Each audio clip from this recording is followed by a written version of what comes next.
नमस्कार दोस्तों, R S सलाम आपका स्वागत है। दोस्तों, करंट अफेयर्स के सीरीज में हम लोग जुलाई महीने के पार्ट 4 में 23 से 31 जुलाई 2025 तक के करंट अफेयर्स के सभी क्वेश्चन का सॉल्यूशन देखेंगे। दोस्तों, रियल टाइम में डिटेल्स करंट अफेयर्स जानकारी के लिए आप मेरे साथ व्हाट्सएप चैनल आर एस सलाम पे जुड़े रह सकते हैं। और दोस्तों, आपको पता है प्रत्येक क्वेश्चन के तो बहुत सारे एडिशनल इन्फॉर्मेशन की प्राप्ति होती है, तो बहुत गौर के साथ स्टार्ट करते हैं। पहला क्वेश्चन है, भारत सरकार ने 2020 में कोविड के कारण किस देश को बंद किया हुआ पर्यटन वीज़ा को फिर से चालू करने की घोषणा की है? तो ये चाइना को बंद कर दिया गया था 2020 में, उसे फिर से उस वीज़ा को फिर से चालू कर दिया गया है।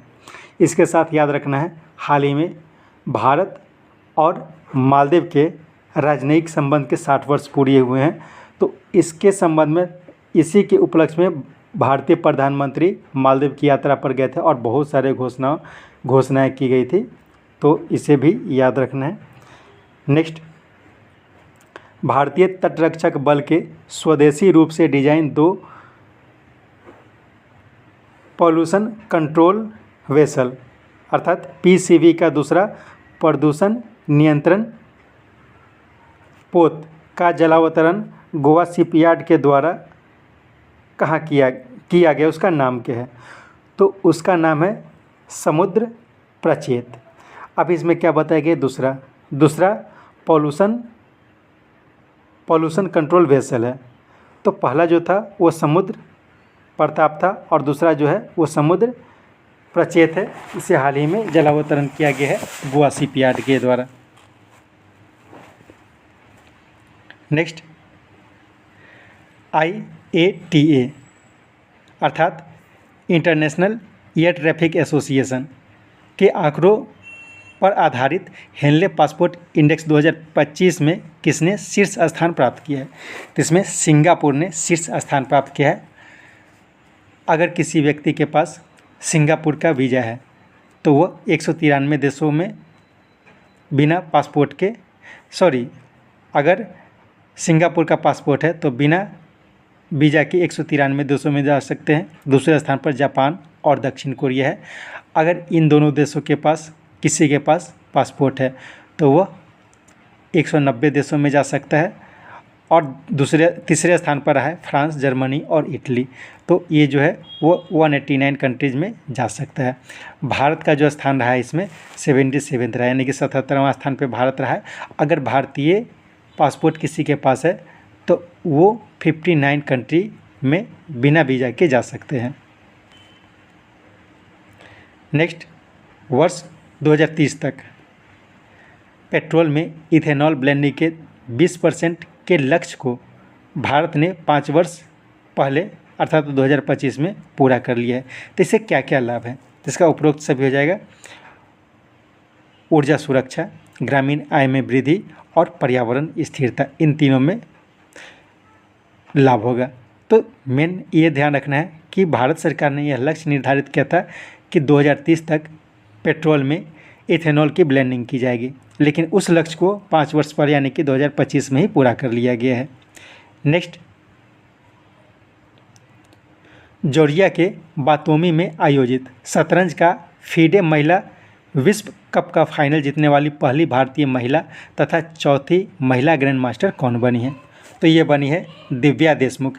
दिव्या देशमुख ने जॉर्जिया के बातूनी में आयोजित शतरंज फीडे महिला विश्व कप को जीता है कोनेरू हम्पी को हराकर।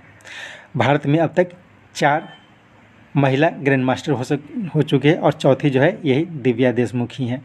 इससे पहले कोनेरू हम्पी, आर वैशाली, हार्दिक द्रोणावल्ली, ये 3 ग्रैंड मास्टर थी। अभी चौथी ग्रैंड मास्टर जो बन गई है वो दिव्या देशमुख बन गई है और यही वर्ल्ड चैम्पियन भी बन गई है।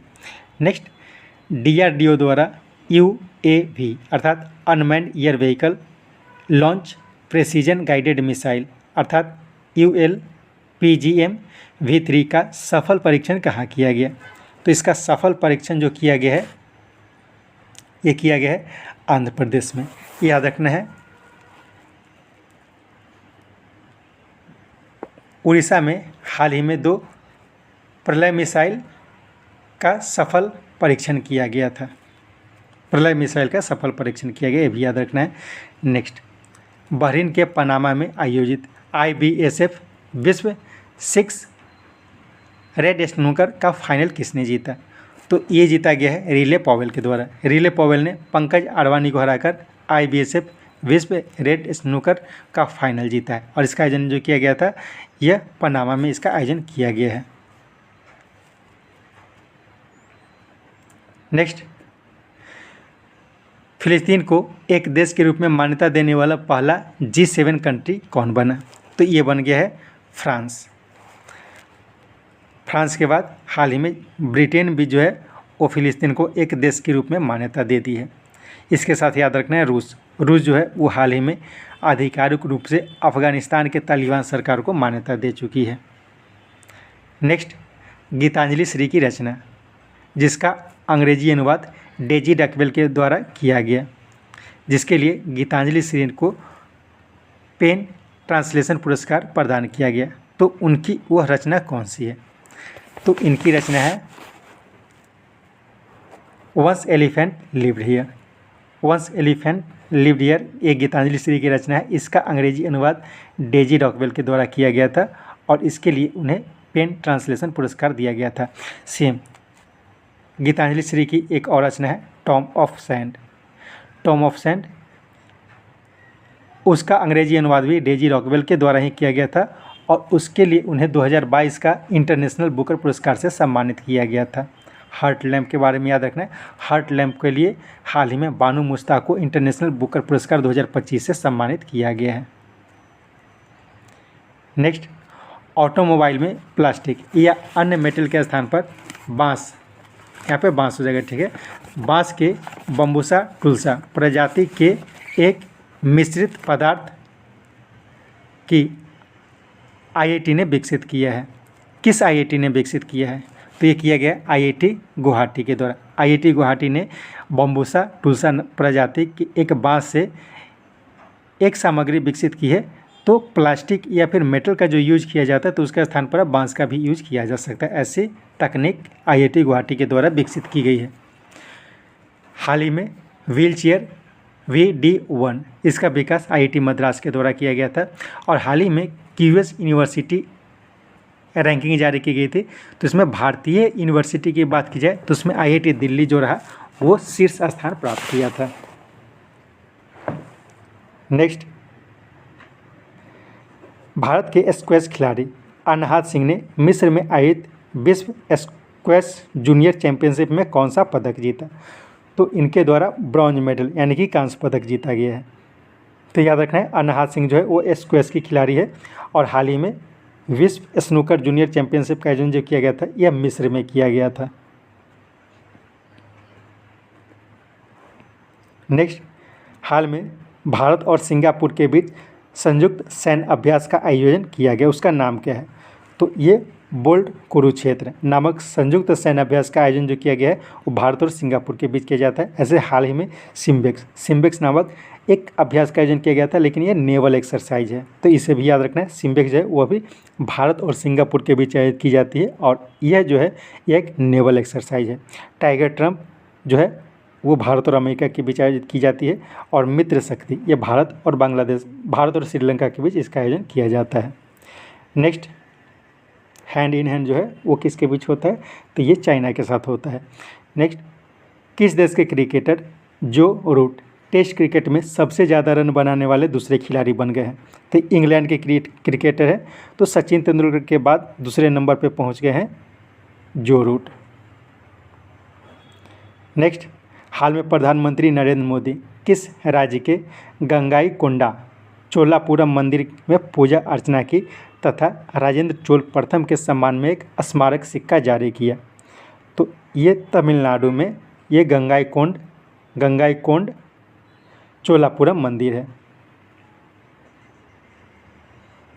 नेक्स्ट, किस राज्य के मुख्यमंत्री ने सफाई कर्मचारी आयोग के गठन की घोषणा की है? तो बिहार के मुख्यमंत्री नीतीश कुमार ने सफाई कर्मचारी आयोग के गठन की घोषणा की है।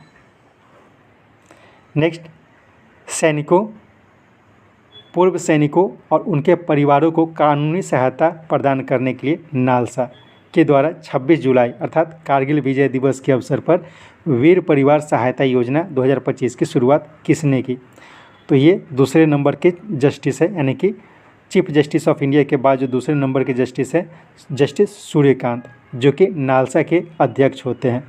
तो नालसा के जो सेकंड सीनियर मोस्ट जज जो होते हैं सुप्रीम कोर्ट के, वो नालसा के अध्यक्ष होते हैं और उन्हीं के द्वारा यह कारगिल विजय दिवस जो कि 26 जुलाई को मनाया जाता है, उसके अवसर पर वीर परिवार सहायता योजना 2025 की शुरुआत की गई है। अगर ये पूछा जाए कि नालसा के पैट्रॉन कौन होते हैं, तो नालसा के जो पैट्रॉन होते हैं वो चीफ जस्टिस ऑफ इंडिया होते हैं और वर्तमान में चीफ जस्टिस ऑफ इंडिया जो है वो VR गवई हैं। नेक्स्ट, भारतीय सेना द्वारा अभ्यास ड्रोन प्रहार का आयोजन कहाँ किया गया? तो इसका आयोजन किया गया था अरुणाचल प्रदेश में। नेक्स्ट, जर्मनी के रोइन रोहर में आयोजित FISU वर्ल्ड यूनिवर्सिटी गेम्स में भारत 2 गोल्ड, 2 सिल्वर और 5 ब्रॉन्ज मेडल के साथ कौन सा स्थान प्राप्त किया? तो भारत इसमें 20वां स्थान प्राप्त किया है। इस गेम में पहले स्थान पर जापान रहा, दूसरे स्थान पर चाइना रहा और तीसरे स्थान पर अमेरिका रहा और भारत इसमें 20वां स्थान प्राप्त किया और भारत इसमें कुल 12 मेडल जीते हैं। नेक्स्ट, प्राचीन पांडुलिपियों के संरक्षण और डिजिटलीकरण के उद्देश्य से ज्ञान भारतम मिशन किसने लॉन्च किया? तो प्रधानमंत्री नरेंद्र मोदी के द्वारा ज्ञान भारतम मिशन को लॉन्च किया गया है। नेक्स्ट, बिहार के मुख्यमंत्री ने कहा बुद्ध स्मारक दर्शन संग्रहालय सह स्मारक स्तूप का उद्घाटन किया है? तो ये उद्घाटन किया गया वैशाली में। नेक्स्ट, भारतीय तटरक्षक बल के 6ठे तीव्र गश्ती पोत ICGS अटल का जलावतरण कहाँ किया गया? तो इसका जलावतरण हाल ही में किया गया है गोवा में। तो याद रखना है ICGS अटल ये क्या है? भारतीय तटरक्षक बल के छठा नंबर का तीव्र गश्ती पोत है।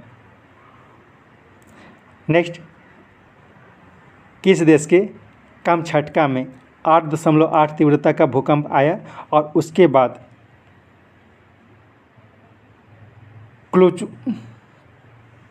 क्लुचेव स्क्वायर